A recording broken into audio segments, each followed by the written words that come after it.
பணத்த சம்பாதிக்கிறது எவ்வளவு சேலஞ்சிங்கான விஷயமோ, அதே மாதிரி அந்த பணத்த கரெக்ட்டா சேவ் பண்றதா இருக்கட்டும், இல்லன்னா ஒரு சரியான வழியில இன்வெஸ்ட்மென்ட் பண்றதா இருக்கட்டும், அதுவுமே சேலஞ்சிங்கான விஷயமாக தான் பார்க்கப்படுது. பொதுவாகவே எல்லாத்துக்குமே ஒரு தாட் கண்டிப்பா வந்து போயிருக்கும். அது என்ன அப்டின்னா, 25 வயசுல இருந்து இன்னும் சொல்லப்போனா 22, 23 வயசுல இருந்து வேலை செஞ்சுட்டே இருக்கோம். ரிட்டயர்மென்ட்க்கு அப்புறமா ஒரு நல்ல லைஃப வாழணும். ரொம்ப ரிலாக்ஸா இருக்கணும். யார்கிட்டயும் போய் நிக்காம, நமக்கு ஃபைனான்ஷியலி இண்டிபெண்டன்ட்டா இருக்க மாதிரியான ஒரு லைஃப வாழணுங்கிற ஆசை நிச்சயமா இருக்கும். இன்னும் சில பேர் என்ன நெனைப்பாங்க அப்டின்னா, 1,00,00,000 இருந்தா போதும் நம்ம ரிட்டயர்மென்ட்க்கு அப்புறமா. நம்ம லைஃப் செட்டில்டு. நிம்மதியா ஒரு ட்ரிப் போயிட்டு, வெளிய ஜாலியா போயிட்டு, ஃபேமிலியோட டைம் ஸ்பெண்ட் பண்ணலாம். ஃபிரெண்ட்ஸ் கூட டைம் ஸ்பெண்ட் பண்ணலாம். ரிட்டயர்மென்ட்க்கு பிறகான வாழ்க்கைய ஸ்மூத்தா என்ஜாய் பண்ணலாம் அப்படிங்கிற ஒரு ஆசை நிறைய பேருக்கே இருக்கும். ஓகே. இப்ப இருந்தே அதுக்காக நம்ம சேவிங்ஸ்லாம் பண்ண ஆரம்பிச்சிருப்போம். 1,00,00,000 இருக்கு. ஓகே. அந்த 1,00,00,000 1,00,00,000ன்னு 1,00,00,000 நோக்கி போயிட்டுருப்போம். உண்மையாகவே உங்ககிட்ட இன்னைக்கு இருக்கக்கூடிய 1,00,00,000 அப்படிங்கிறதுடைய வேல்யூ ஒரு 20 வருஷம் கழிச்சு, 30 வருஷம் கழிச்சு, அதாவது உங்க ரிட்டயர்மென்ட்க்கு பிறகும் அதே 1,00,00,000 அப்படிங்கிற மதிப்போட இருக்குமா அப்படின்னு என்னைக்காவது நீங்க யோசிச்சிருக்கீங்களா? இது என்னது 1,00,00,000 நம்ம கிட்ட இருந்துச்சுன்னா, என்னைக்கு இருந்தாலும் அது 1,00,00,000 தானே அப்படின்னு தானே நீங்க இப்ப யோசிக்கிறீங்க. நிச்சயமா கிடையாது. இதுக்கு சிம்பிளா ஒரு எக்ஸாம்பிளோட சொல்லணும் அப்டின்னா, ஒரு 4 வருஷத்துக்கு முன்னாடி உங்ககிட்ட ஒரு ரூ. 100 இருக்கு அப்டின்னா, நீங்க அந்த ரூ. 100 எடுத்துட்டு ஒரு கிராசரி ஷாப், ஒரு மளிகை கடைக்கு போறீங்க. அங்க உங்கனால என்னென்ன பொருள் வாங்க முடிஞ்சிருக்கும் அப்டின்னு யோசிச்சு பாருங்க.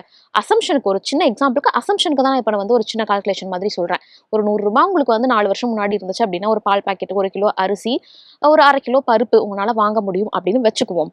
அதே ரூ. 100 இன்னைக்கு நீங்க எடுத்துட்டு ஒரு மளிகை கடைக்கு போறீங்க அப்டின்னா, இந்த 3 பொருளையும் இதே அளவுல வாங்க முடியுமா அப்டின்னு யோசிச்சுக்கோங்க. இந்த 3 பொருள்ல நான் ஒரு 1 1/2 பொருள் வாங்க முடியும் அப்படின்னு தான் சொல்ல முடியும். சரி, அன்னைக்கும் அது ரூ. 100 தான். இன்னைக்கும் அது ரூ. 100 தான். என்னாச்சு அப்படின்னு பார்க்கும்போது விலைவாசிலாம் உயர்ந்துருச்சு அப்படின்னு சொல்லுவோம். ஆமா, விலைவாசி ஒரு பக்கம் உயர்ந்துருச்சு. அத தாண்டி இந்த ரூ. 100க்கு இருக்கக்கூடிய வேல்யூ அப்படிங்கிறது எவ்வளவு குறைஞ்சிருக்குன்னு நீங்களும் பார்த்துக்கோங்க. இதுதான் இன்ஃப்ளேஷன் பணவீக்கம் அப்படின்னு சொல்லுவோம். இந்த பணவீக்கத்த பொறுத்த வரைக்குமே நம்ம சேவ் பண்ணியிருக்கக்கூடிய பணமா இருக்கட்டும், இல்லன்னா நம்மளுடைய லாங் டெர்ம் ஃபினான்ஷியல் கோல்ஸ வந்து கொஞ்சம் அசச்சு பார்க்குற மாதிரியான விஷயமாக தான் இருக்கும். அதனால நம்ம பண்ணக்கூடிய சேவிங்கா இருக்கட்டும், இன்வெஸ்ட்மெண்ட்டா இருக்கட்டும், இந்த இன்ஃப்ளேஷன் ரேட்ட பீட் பண்ற மாதிரி பண்ணணும் அப்படின்னு பொதுவா எக்கனாமிஸ்ட்ஸா இருக்கட்டும், ஃபினான்ஷியல் அட்வைசர்ஸ் எல்லாமே சொல்லுவாங்க. அது என்ன இன்ஃப்ளேஷன்ஸ பீட் பண்ற மாதிரியான ஐடியா? அப்படி இருந்துச்சுன்னா நம்ம என்ன பண்ணணும்? அப்படிங்கிற மாதிரியான யோசனை எல்லாமே நிச்சயமா இருக்குமா? அதுக்கும் நம்ம ஒரு வழி சொல்லலாம். அதற்கு முன்னாடி இந்த 1,00,00,000 விஷயத்துக்கு வருவோம். 1,00,00,000 அப்படிங்கிறது இன்னைக்கு இருக்கக்கூடிய வேல்யூல இன்னும் 10 வருஷம் கழிச்சு, 20 வருஷம் கழிச்சு இப்படியே இருக்காது அப்படிங்கிறதும் நம்ம தெரிஞ்சுக்கணும். ஓகே.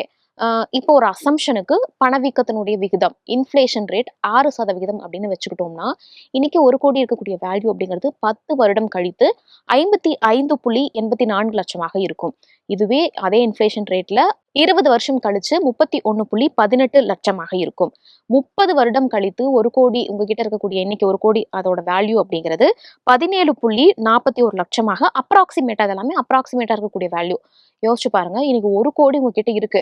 என்கிட்ட பேங்க்ல வந்து 1,00,00,000 இருக்கு, 1,00,00,000 இருக்கு அப்படின்னு நம்ம ரொம்ப நிம்மதியாகவே இருப்போம். ஓகே, நம்ம லைஃப் செட்டில்டு.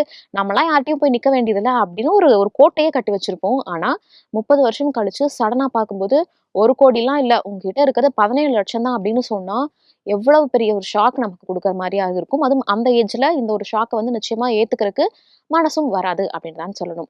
இது எல்லாத்துக்குமே ரீசன் இன்ஃப்ளேஷன் சொல்லக்கூடிய அந்த ஒரு விஷயம் தான்.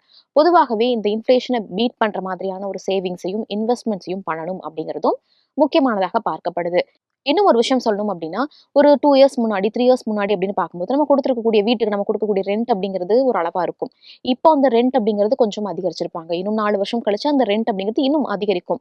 ஸோ ஏற ஏற வருடங்கள் ஏற ஏற நம்ம செலவு பண்ணக்கூடிய பணமா இருக்கட்டும், நம்ம கிட்ட இருக்கக்கூடிய பணத்தோட வேல்யூ அப்படிங்கிறது பணத்தோட வேல்யூ குறைஞ்சிட்டு வந்துட்டுருக்கும். செலவு நம்ம அதிகமா பண்ற மாதிரியான ஒரு ஃபீல் தான் இருக்கும். ஓகே. இந்த 1,00,00,000ங்கிறது இப்ப 17,00,000 வரைக்கும் கொண்டு வந்து விட்டாச்சு. இத எப்படி ஓரளவு நம்ம சமாளிக்கிறது? என்ன மாதிரியான பெர்சனல் ஃபைனான்ஸ வந்து நம்ம மேனேஜ் பண்ணுனா, இத ஓரளவு சரி செய்ய முடியும் அப்படின்னு பார்த்தோம்னா, நெறைய பேர் சொல்ற ஒரு தைரியம் என்ன அப்படின்னா, நான் வந்து ப்ராப்பரா ஒரு சேவிங் இல்லன்னா இன்வெஸ்ட்மென்ட் ப்ராடக்ட்ல வந்து சேவ் பண்ணி வந்துட்டுருக்கேன். அதனால எனக்கு எந்த பிரச்சனையும் இல்ல அப்படின்னு நிச்சயமா சொல்லுவாங்க. யோசிச்சு பாருங்க. நீங்க ஒரு இன்வெஸ்ட்மென்ட் ப்ராடக்ட்ல வந்து இன்வெஸ்ட்மென்ட் பண்ணிட்டு இருக்கீங்க. ஏதாவது ஒண்ணு stock market, mutual fund, SIP, ஆ ரியல் எஸ்டேட், கோல்ட் அப்படின்னு ஏதாவது ஒரு இதுல வந்து நீங்க இன்வெஸ்ட்மென்ட்ட பண்ணிட்டு இருக்கீங்க. உங்களுக்கு 6% இன்ட்ரெஸ்ட் வந்து கிடைக்கக்கூடியது, 6% ரிட்டர்ன்ஸ் கிடைக்கக்கூடிய ஏதாவது ஒண்ணு நீங்க பண்ணிட்டு இருக்கீங்க அப்படின்னா, நம்ம இன்ஃப்ளேஷன் ரேட் 6% அப்படின்னு அசம்ப்ஷன் பண்ணியிருந்தோமா, அப்போ உங்களுக்கு ஒரு 10 இயர்ஸ், 20 இயர்ஸ், 30 இயர்ஸ் கழிச்சு பார்க்கும்போது, உங்ககிட்ட இருக்கக்கூடிய பணத்தோட வேல்யூ அப்படிங்கிறதுக்கு ஈக்குவலா தான் இருக்கும். இன்ஃப்ளேஷனுக்கு ஈக்குவலா இன்ஃப்ளேஷன் அந்த பேஸ்லயே போற மாரி தான் இருக்கும். ஆனா நீங்க எக்ஸ்ட்ரா ஏதாவது கெயின் பண்ணியிருப்பீங்களா? ப்ராஃபிட் அப்படிங்கிறது உங்களுக்கு கிடைக்குமான்னு கேட்டா, அது நீங்களே கொஞ்சம் யோசிச்சு பார்த்துக்கோங்க. ஏன்னா, அந்த இன்ஃப்ளேஷன் கூட அப்படியே டிராவல் பண்ற மாதிரி இருக்கும். ஆனா ப்ராஃபிட் கிடைக்கிறது அப்படிங்கிறது கொஞ்சம் கஷ்டமான விஷயமாக தான் இருக்கும். ஓகே. பேக் டூ பெர்சனல் ஃபைனான்ஸ்க்கு வருவோம். என்ன மாதிரியான பிளானிங்ஸை நம்ம இப்போ இருந்தே பண்ணணும் அப்படின்னு பார்க்கும்போது, ஃபர்ஸ்ட் உங்களுக்கு என்ன கோல் இருக்கு, ஃபைனான்ஷியலி உங்களுக்கு என்னென்ன கோல் இருக்கு அப்படிங்கிறத பிரிச்சு வச்சுக்கணும். லாங் டேர்ம்க்கு என்னென்ன கோல் இருக்கு, மிட் டேர்ம்க்கு என்னென்ன கோல் இருக்கு, ஷார்ட் டேர்ம்க்கு என்னென்ன கோல் இருக்கு அப்படிங்கிறத நம்ம பிரிச்சு வச்சுக்கணும். லாங் டேர்ம் அப்படின்னு பார்க்கும்போது நம்ம ரிட்டையர்மெண்ட் பிளானிங்ல தான் மெயினாவே இருக்கும். அப்புறம் குழந்தைகளோட கல்யாண செலவு, ஒரு படிப்பு செலவு அப்படின்னு இருக்கும். ஷார்ட் டேர்ம் அப்படின்னு பார்க்கும்போது ஒரு 2, 3 இயர்ஸ்ல வந்து இந்த மாதிரி ஒரு லேண்ட வாங்கணும், இல்லைன்னா இந்த இடத்த வாங்கணும், அந்த மாதிரியான ஏதாவது ஒரு பிளான் இருக்கும். மிட் டேர்ம்னு பார்க்கும்போது ஸ்கூல் ஃபீஸ் கட்டுறதா இருக்கட்டும், இல்லைன்னா மெடிக்கல் எக்ஸ்பென்சஸ்க்கு வந்து நான் பிளான் பண்ணி வைக்கணும் அப்படிங்கிற மாதிரியான பிளான்ஸ் எல்லாமே உங்களுக்கு இருக்கும் இல்லையா? அத வந்து கேட்டகரைஸ் பண்ணி, அதற்கு ஏத்த மாதிரி நீங்க இன்வெஸ்ட்மென்ட்டோ, சேவிங்ஸோ பண்ணிட்டு வரணும். ஓகே, என்கிட்ட பணம் இருக்கு. நான் ஒரு நல்ல இன்வெஸ்ட்மென்ட் ப்ராடக்ட்ல வந்து இன்வெஸ்ட்மென்ட் பண்ணிட்டு இருக்கேன். எனக்கு அது நல்ல ரிட்டர்ன்ஸையும் குடுக்குது. லாங் டெர்ம்க்கு இது வந்து பெஸ்ட்டா இருக்கும் அப்படின்னு நீங்க சூஸ் பண்ணி ஒரு விஷயத்த பண்ணிட்டு இருப்பீங்க. தொடர்ந்து அது ஒரு நல்ல ரிட்டர்ன்ஸ குடுக்கும்போது, சரி அதவே கன்டின்யூ பண்ணலாம். அதிலேயே நம்ம கிட்ட இருக்கக்கூடிய மொத்த பணத்தையும் போடலாம் அப்படின்ற ஒரு ஆசையுமே இயல்பாகவே ஒரு மனிதனுக்கு வரதானே செய்யும். ஆனா, இந்த ஒரு விஷயத்தையும் நீங்க நிச்சயமா யோசிச்சுக்கணும். நம்ம நல்ல ரிட்டர்ன் கிடைக்குது அப்படின்னு ஒரு ப்ராடக்ட்ல போடும்போது, அதுக்கு இருக்கக்கூடிய ஹை ரிஸ்க் அப்படிங்கிறதும் எவ்வளவு இருக்கும்னு நமக்கு நல்லாவே தெரியும். ஸோ, நம்ம கிட்ட இருக்கக்கூடிய பணத்த எல்லாத்தையும் ஒரே இன்வெஸ்ட்மென்ட் ப்ராடக்ட்ல இன்வெஸ்ட்மென்ட் பண்ணாம, அத பிரிச்சு, பிரிச்சு 2, 3 விஷயத்துல இன்வெஸ்ட்மென்ட் பண்ணணும் அப்படின்னா, ஒரு நம்பிக்கையும் இருக்கும். ஓகே, இதுல ஏதாவது ஒரு ப்ராப்ளம் ஆனா கூட நமக்கு ஆப்ஷன்ஸ் இருக்கு அப்படிங்கிற ஒரு நம்பிக்கை நமக்காக கண்டிப்பா இருக்கும் அப்படின்னு தான் சொல்லணும். அத உங்களுக்கு ஏத்த மாதிரி எனக்கு இவ்வளோ வருஷம் கழிச்சு வேணும். எனக்கு இவ்வளோ தான் ரிஸ்க் எடுக்க முடியும். என்னோட ரிஸ்க் கெப்பாசிட்டி அப்படிங்கிறது இவ்வளோ தான் தெரிஞ்சுட்டு, அதுக்கு ஏத்த மாதிரி உங்களுடைய இன்வெஸ்ட்மென்ட் அந்த பிளானிங்கையும் கேட்டகரைஸ் பண்ணிக்கிறதும் ரொம்ப முக்கியமான விஷயம். என்ன இன்வெஸ்ட்மென்ட் இன்ஸ்ட்ருமெண்ட்ஸ்ல நீங்க பணத்த போடுறீங்க அப்படிங்கிறத தாண்டி உங்களுடைய சேவிங்ஸா இருக்கட்டும், இன்வெஸ்ட்மெண்ட்ஸா இருக்கட்டும், அத உங்க இன்கம் வந்து அதிகரிக்க, அதிகரிக்க உங்களுடைய சேலரி அதிகரிக்க, அதிகரிக்க நீங்க பண்ணக்கூடிய சேவிங்ஸ், இன்வெஸ்ட்மென்ட் 2மே வந்து அதிகரிச்சுட்டே போறது அப்படிங்கிறதும் லாங் டெர்முக்கு ஒரு நல்ல ஒரு சோர்ஸாக தான் இருக்கும் அப்படிங்கிறதும் நம்ம பார்த்துக்க முடியும். இந்த வீடியோல நம்ம குறிப்பா என்ன பார்க்க வந்தோம் அப்படின்னா, நம்ம கிட்ட 1,00,00,000 இருக்கு, இல்லைன்னா 1,00,00,000 நோக்கி தான் நான் அந்த பிளான போட்டுட்டு இருக்கேன், பிளான் பண்ணிட்டு இருக்கேன், பணம் சேவ் பண்ணிட்டு இருக்கேன் அப்படிங்கும்போது, 1,00,00,000 அப்படிங்கிறத மட்டும் மைண்ட்ல வச்சுக்காம, இன்ஃப்ளேஷன் ரேட் அப்படிங்கிறதையும் மனசுல வச்சுக்கிட்டு, அதுக்கு ஏத்த மாதிரி எத்தன வருஷம் கழிச்சு நமக்கு எவ்வளோ கையில நிக்கும் அப்படிங்கிறதையும் பிளான் பண்ணி, உங்களுடைய சேவிங் இன்வெஸ்ட்மெண்ட்ட வைஸா பண்ணணும் அப்படிங்கிறது தான். இப்ப நம்ம சொல்லியிருக்கக்கூடிய எந்த ஒரு இன்வெஸ்ட்மென்ட் இன்ஸ்ட்ருமென்ட்டா இருக்கட்டும், ப்ராடக்ட்டா இருக்கட்டும், அட்வைஸ் எல்லாம் கிடையாது.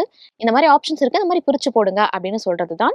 உங்களுக்கு எது சரியா இருக்கும்? உங்க கோல் என்ன அப்படின்னு கேட்டுட்டு, அதுக்கு ஏத்த மாதிரி உங்களுடைய பிளானையும் இன்னையில இருந்தே ஸ்டார்ட் பண்ணுங்க.